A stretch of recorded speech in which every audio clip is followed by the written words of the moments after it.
இங்கே கேள்வி ரொம்ப ஈஸியான கேள்வி தான். அருண் என்பவர் 36 பந்துகளை 108 ரூபாய்க்கு வாங்குறாரு.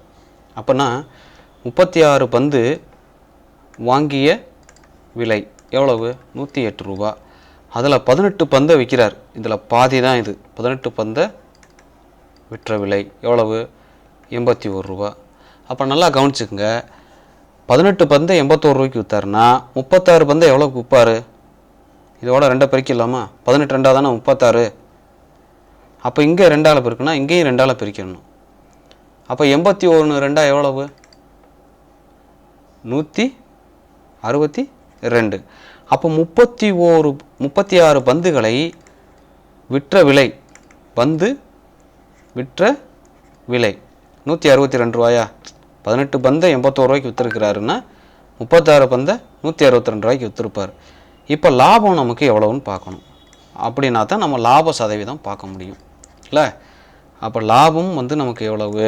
162 இருந்து 108 கழிச்சிருங்க.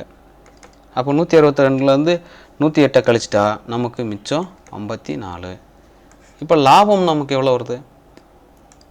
லாப சதவீதம் என்ன சொல்லியிருக்கோம்? லாபம் பை வாங்கிய விலை இன்ட்டு 100 இல்லையா? அப்போ லாபம் எவ்வளவு?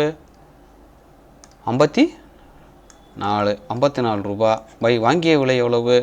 மொத்தம் எவ்வளோக்கு வாங்கியிருக்கோம் நம்ம? கமாண்டில் போடுறீங்களா? வாங்கிய விலை எவ்வளவு? 108 ரூபா.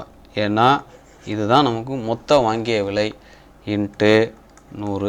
இப்போ அடிச்சிடலாமா? அடித்து போடலாமா? ஒரு 54 54, 2 54 108, ஓரண்டா 2, அப்புறம் இங்கே 52 100. அப்போ நமக்கு சதவீதம் எவ்வளோ வருது? 50%. அப்போ லாப சதவீதம் நமக்கு 50%.